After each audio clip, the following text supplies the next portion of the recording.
श्री राधे। आइए छठे स्कंद के 18वें और 19वें अध्याय में दीति जो कश्यप की पत्नी है, दक्ष की पुत्री है, हमने पहले ही सुना। अदिति के पुत्र आदित्य कहलाए, देवता कहलाए, और दिति के पुत्र दैत्य कहलाए। तो दिति के दोनों पुत्रों को, हिरण्यकशिपु और हिरण्याक्ष को, भगवान विष्णु ने अवतार लेकर, हिरण्याक्ष को वराह अवतार लेकर और हिरण्यकशिपु को नृसिंह अवतार लेकर उनका उद्धार किया। दोनों पुत्रों के मारे जाने पर एकदम गुस्से से तिल मिला गई दीति। तो तिल मिला गई तो करे तो क्या करें। अब वो अपने पति की, कश्यप की सेवा करने लगी। तो यहाँ लिखा है, हतपुत्रा दिति शक्र पार्श्वनिग्राहेण विष्णुना। इंद्र का पक्ष लेते हुए विष्णु ने मारा है हिरण्याक्ष को भी, हिरण्यकशिपु को भी। तो क्रोध से तमतमाते हुए ये सोचने लगे, मेरे भाई को, भाई तो है ना सौतेली माँ के बेटे, भाई की हत्या करवाई है किसने? इंद्र ने। तो इसकी हत्या कब होगी यही सोचने लगी। और अंत में सोचा कि पतिदेव को इतनी सेवा करूंगी, पति की इतनी सेवा करूंगी, पतिदेव वरदान देंगे तो सब कुछ हो जाएगा। तो भक्त्या परमया राजन मनोज्ञ बल्गु भाषिते, परम भक्ति से, मीठी मीठी बातों से, यानी कश्यप ऋषि का मन आकर्षित किया, रिझा लिया एकदम। हाँ, देखिए प्रायः स्त्रियों में ऐसा कौशल होता है कि वो पुरुष को रिझा ही लेती है। तो बाढ़म एवं श्रिया जड़ीभूतो विद्वान अपि विदग्धया बाढ़मित्याह विवशो न तच्चित्रमि। तो जब प्रसन्न हो गए तो एवं शुश्रूषितस्तात, बहुत सेवा की कश्यप बड़े प्रसन्न हो गए, परम प्रीत, बड़े प्रसन्न होकर दीति से कहते हैं कश्यप, क्या कहते हैं? वरम वरयवामोरु प्रीतस्ते अमनंदिते। हे सुंदरी, हे पत्नी, हे दीति, मेरे से तुम वरदान मांगो, तुम पर मैं बड़ा प्रसन्न हूँ। एक बात बताऊँ, पति प्रसन्न हो जाए तो स्त्री के लिए कोई भी दुर्लभ वस्तु नहीं है। संसार में शास्त्र के अनुसार पतिरेव हि नारीणां दैवतं परमं महत्। पति ही स्त्रियों के लिए भगवान के तुल्य है। हाँ, तो इसलिए पति को वासुदेव भगवान समझकर सेवा की तुमने, बहुत प्रसन्न हो, तुम वरदान मांगो। अब दीति इसी क्षण की प्रतीक्षा में थी कि पतिदेव प्रसन्न हो तो ऐसा वरदान मांगो कि हमारा काम चल जाए। अब दीति ने कहा, वरदो यदि मे ब्रह्मन् पुत्रमिन्द्रहणं वृणे। एकदम सीधा, अगर आप मुझे वरदान देना चाहते हैं, इंद्र को मारने वाला पुत्र चाहिए मुझे। इसी इंद्र ने, इंद्र का पक्ष लेकर विष्णु ने मारा, विष्णु को तो कोई मार नहीं सकता, इसलिए इंद्र को मुझे मारना है, इंद्र को मारने वाला पुत्र चाहिए। और अमृत्यु मृत पुत्र, और मेरे पुत्र की कभी मृत्यु न हो, क्योंकि मेरे दो पुत्र मारे जा चुके हैं। हाथी तो मेषु, तो इसी ने मेरे दोनों पुत्रों को मरवाया है। किसने? इंद्र ने। ये सुनकर बेचारे कश्यप ऋषि तो एकदम हतोत्साहित हो गए। हे भगवान, बताइए, कोई एक पत्नी कहे कि दूसरे की तुम उस पुत्र को मारने वाला पुत्र दो। इंद्र भी कश्यप का पुत्र। अब पुत्र को मारने वाला पुत्र देना एक पिता के लिए, पति के लिए कितना कठिन है। बेचारे बड़े धर्म संकट में पड़ गए ईश्वर को सुनकर। हाँ, अब अपनी ही मन निंदा करने लगे। दिग्माम बता बुधम स्वार्थे यद हम त्वजितिर्, मैं कितना इंद्रियों का दास हूँ, अपने स्वार्थ को भी नहीं समझ पाया इसकी सेवा से कभी प्रभावित होकर इसको वरदान देने के लिए कहा। बताओ, वरदान ऐसा मांगा, ऐसा कौन पिता होगा जो पुत्र को मारने वाला पुत्र उत्पन्न करने का वरदान देगा। अब यहाँ पर थोड़ा स्त्रियों की निंदा है, अन्यथा न ले, आप जैसा लिखा है मैं वैसा ही बताऊंगा। कहते हैं कश्यप ऋषि, शरद पद्मोत्सवम वक्त्रम, स्त्रियों का मुख तो शरद काल के कमल की तरह बड़ा सुंदर होता है, और वाणी भी आंखों के लिए अमृत की तरह बड़ी मीठी वाणी लगती है स्त्रियों की, परंतु हृदयम क्षुरधारावम है, तो ऐसी स्त्रियों का हृदय छुरे की धार की तरह होता है। चेहरा बड़ा सुंदर, वाणी बड़ी सुंदर, पर हृदय छुरे की धार की तरह होता है। इसलिए स्त्रियों की चेष्टा को कौन समझ पाता है।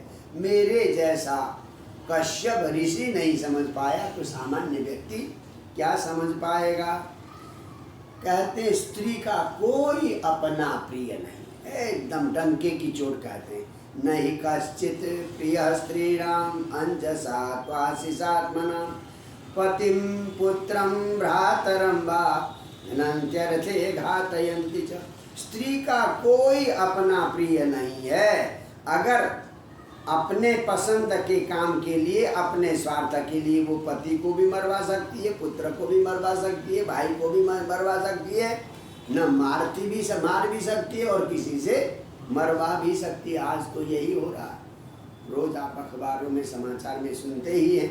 तो आज से न जाने हजारों वर्ष पूर्व कश्यप ऋषि ने ये भविष्यवाणी की है। अब कहते हैं मैंने तो जो है प्रतिश्रुतम प्रतिज्ञा की है कि भाई जो तुम चाहो वो वरदान मेरे से ले लो। अब मैं अपनी वाणी से, अपने वचन से कैसे पलट जाऊं। बहुत देर सोचने के बाद मन में आया कि चलो ऐसा करता हूं। तो उनके मन में आया। तो अब कश्यप कहते हैं, पुत्रस्ते भविता भद्रे इंद्र देव बांधव। देखी वाणी का बड़ा विलास है। हे कल्याणी, तुम्हारा पुत्र इंद्र, इंद्र को मारने वाला, परंतु देव बांधव, देवताओं का बंधु, इंद्र को मारने वाला, देवताओं का बंधु, ऐसा तुम्हारा पुत्र होगा। पर उसके लिए 1 वर्ष तक तुम्हें कठिन परिश्रम करना होगा, व्रत धारण करना होगा, पुंसवन व्रत करना होगा। देखिए यहाँ इंद्र देव बांधव है। इंद्र का 2 अर्थ होता है। इंद्रम हिनस्ति इति इंद्र, इंद्र को मारने वाला। दूसरा अर्थ होता है इंद्रेण, इंद्र के द्वारा मारा जाने वाला। और ये तो संस्कृत का कमाल है, एक ही शब्द के उल्टे और पुल्टे अर्थ भी लग जाते हैं। और देव बांधव, देवताओं का मित्र होगा। बताइए, इंद्र को मारने वाला होगा परंतु देवता का मित्र होगा। तो ऐसी कूट भाषा में उन्होंने कहा। और फिर कहा कि भाई तुम्हें जो है पुंसवन व्रत 1 वर्ष तक कठिन व्रत करना होगा। जी आप बताइए, एकदम कठिन से कठिन व्रत में करने के लिए तैयार हूँ, नियम बताओ आप। अब ऋषि इतना कठिन नियम बताते हैं, इतना कठिन नियम बताते हैं, क्योंकि डर ये है उनको कि भाई किसी तरह से इंद्र की हत्या नहीं होनी चाहिए। न हिंसा भूतजा, साल भर तक किसी प्राणी की हिंसा नहीं करना, न किसी को गाली देना, न अपने नाखून और बाल आदि काटना, कोई अपवित्र वस्तु छूना नहीं, जल में डुबकी लगाकर स्नान नहीं करना, कभी गुस्सा नहीं करना, दुष्टों के साथ बातचीत नहीं करना, और बिना धुले हुए वस्त्र नहीं पहनना, और बासी माला को नहीं पहनना, और उच्छिष्टम किसी का झूठा या देवी को चढ़ा हुआ अन्न, जो क्या नाम मांस वाला अन्न, वो नहीं खाना है। अच्छा, और रजस वाला स्त्री का छुआ हुआ कुछ नहीं लेना, और अंजलि से पानी पीना, बर्तन से पानी नहीं पीना। तो इस प्रकार अनर्चिता संयतवाग, जब तक भगवान की पूजा न हो तब तक मौन रहना, असंभीता बहिशरित, अंतर्वस्त्र पहन के बाहर न जाए। तो ना धौत बाधा, यानी कहते हैं सोते हुए पैर धोए बिना न सोए, पैर धोए बिना भोजन न करे। अच्छा, बहुत सारे नियम बता दिए। संवत्सरम पुंसवनम, 1 वर्ष तक ऐसा कठोर व्रत तुम्हें करना होगा। अब मुर्गा के ठीक है, मैं करूंगी। व्रत प्रारंभ किया। इधर इंद्र को पता लग गई कि मुझे मारने वाला पुत्र प्राप्त करने के लिए हमारी सौतेली माँ व्रत शुरू की है। तो वो माँ की सेवा के लिए आया। देखिए, इंद्र भी बड़े, देवता भी बड़े चालबाज होते हैं। यहाँ देखिए, तो यहाँ पर विनम्र भाव से, अब वो ये तो कह नहीं सकती पुत्र है भाई, अदिति का पुत्र हो या अदिति का पुत्र हो, है तो पुत्र, कश्यप का पुत्र है। तो माँ की सेवा, माँ के लिए फूल तोड़ के लाना, बोल देवराज इंद्र है, सेवकों को भेज सकता था, नहीं, सेवकों को नहीं भेजा, खुद आया।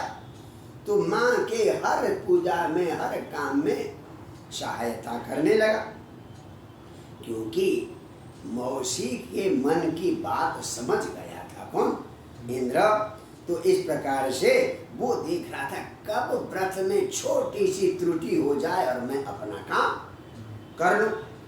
तो परंतु देख रहा कि कहीं व्रत में त्रुटि हो ही नहीं रही, सारे नियम को यथावत पालन कर रही है दीदी।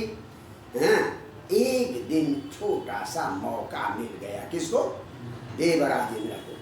एकदा सातु संध्यायाम उच्छिष्टा व्रत कर्षिता, कुछ खाई थी, हाथ मुंह धोया नहीं, व्रत करते करते कमजोर हो गई थी बेचारी, सो गई, हाथ पैर धोए बिना झूठे मुंह सो गई। बस मौका लग गया। इंद्र को तो योग विद्या है, तो छोटा रूप धारण करके इंद्राणी के गर्भ में इंद्र प्रवेश किया। और प्रवेश कर कर वज्र से जो बच्चा पल रहा था गर्भ में, उस बच्चे के 7 टुकड़े कर दिए। 7 टुकड़े जो है जीवित हैं। यानी भाई हमें मत मारो, हमें मत मारो, क्यों मारते हो भैया, क्यों मारते हो? अरे भाई 7 टुकड़े कर दिए, 7 टुकड़े जीवित हो गए। फिर मनुष्य के रूप में फिर 7 के साथ 7 और टुकड़े कर दिए, 49 टुकड़े कर दिए। 49 टुकड़े जीवित हैं। भैया तुम तो हमारे भाई हो, हमें क्यों मार रहे हो? हम तो तुम्हारे पक्ष में रहेंगे। तो देखा कि भगवान की ऐसी शक्ति है कि 2-2 बार 7-7 टुकड़े करने पर भी जीवित हैं। तो फिर उनका कि चलो तुम मेरे पक्ष में रहो, हाँ, अब तुम्हें यज्ञ में भाग भी मिलेगा। इस प्रकार से जो है बात हुई। अब वो 49 टुकड़े बाहर आ गए। थोड़ी देर में दीति की आंख खुली तो सामने इंद्र है और 49 बच्चे जो है, हाँ, है। तो मैंने कहा ये क्या हुआ? तो उसने, इंद्र पैरों में गिर गया, माता मैं आपकी सेवा के लिए नहीं आया था। अब बिल्कुल सच कह दिया, मुझे पता चल गया था कि आप मुझे मारने वाला, तो मैंने पहले 7 टुकड़े किए, 7 जीवित हुए। 7 के एक के 7-7 टुकड़े किए, वो भी जीवित हो गए। तो इनको मैंने देवताओं के पक्ष में लिया है और ये 49 वायु के नाम से होंगे। और इनके नाम पर वायवे स्वाहा कहकर, जैसे देवताओं को हवन मिलता है, स्वाहा के रूप में हवन मिलता है, इनको भी मिलेगा। तो कहा कि चलो भाग्य का जैसा, हाँ, है। तो उसने उसे क्षमा कर दी। किसको क्षमा कर दी? इंद्र को क्षमा कर दी। तो ये इस प्रकार से ये आपका 18वें अध्याय की कथा है। फिर 19वें अध्याय में कि वो व्रत कैसे करना चाहिए, वो संक्षेप में कहा है कि मार्ग के शुक्ल पक्ष में पति की आज्ञा लेकर नारी को पुंसवन व्रत करना चाहिए। और वायु का जन्म, 49 वायु का जन्म कैसे हुआ, ये सारी कहानी सुननी चाहिए। फिर दांत साफ करके सुबह शाम, हाँ, प्रातः संध्या करके, हाँ, हाँ,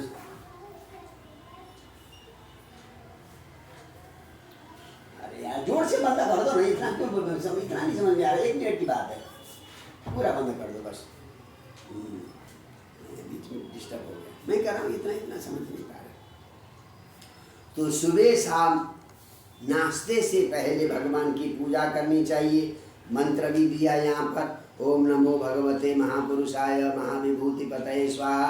इस प्रकार से विष्णु और लक्ष्मी की पूजा करनी चाहिए, ब्राह्मणों को भोजन करना चाहिए। तो इस प्रकार से साल भर तक इस प्रकार से करें और भगवान की स्तुति करें।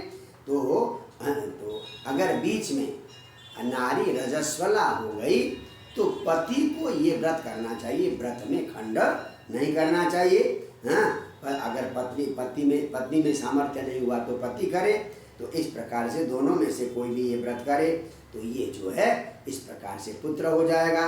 और अंत में बढ़िया दूध में खीर पकाकर खीर का हवन करना चाहिए, ब्राह्मणों को भोजन करा के, आचार्य को आगे करके, और तो इस प्रकार करना चाहिए। ये पुंसवन व्रत का नियम बताया। तो यहाँ मैं आपको एक बात बताना चाहता हूँ, दीति बेशक थोड़ी कठोर और क्रूर स्वभाव की थी, क्योंकि उसने पहले संध्या समय में पुत्र उत्पन्न की कामना की थी। तो ऐसा लगता है कि पुत्र में माँ के गुण ज़्यादा आते हैं, पिता के गुण कम आते हैं, क्योंकि पिता तो सबके कश्यप हैं। तो इस विषय पर दोबारा कभी चर्चा करेंगे। तो इस प्रकार से यहाँ पर 49 वायु उत्पन्न हुए, पर इंद्र ने उन्हें देव कोटि में स्वीकार किया। दीति की संतान होने पर भी उनको देवताओं की कोटि में, देवताओं का हवन भी किया जाता है, वायु की पूजा भी होती है। तो ये बड़ी विचित्र कहानी। जय जय श्री राधे।